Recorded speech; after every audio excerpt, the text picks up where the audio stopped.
ఇవాళ పత్రిక ఇచ్చేశారు. అదేంటంటే మౌనం. మౌనం ఉండాలి. మౌనం ఉంటేనే మనకేంటో మనమేంటో మనకు తెలుస్తుంది, మన శక్తి ఏంటో మనకు తెలుస్తుంది. మెహర్ బాబా గారు 45 ఏళ్ళు మౌనంగా ఉన్నారంట. పత్రిజీ ఒక సంవత్సరం మొత్తం 95 సంవత్సరం మొత్తం మౌనంగా ఉన్నారు. ఎన్ని పనులున్నా ఏం చేసినా నోరు మూసుకుని ఉన్నారు ఆయన. అనవసరంగా ఎందుకు మాట్లాడుతున్నాము? ప్రతిదానికి ఇదే మూల కారణము.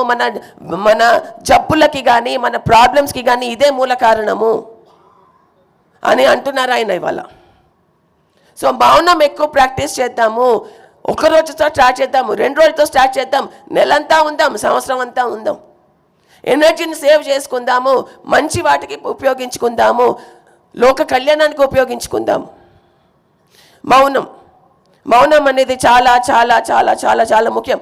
అందరం ఎక్కువ మాట్లాడేస్తున్నాము, ఉన్నది లేనిది కలిపి మాట్లాడేస్తున్నాము, ఎక్కువ మాట్లాడుతున్నాం, అన్నెసెసరీగా అనవసరంగా మాట్లాడుతున్నాం.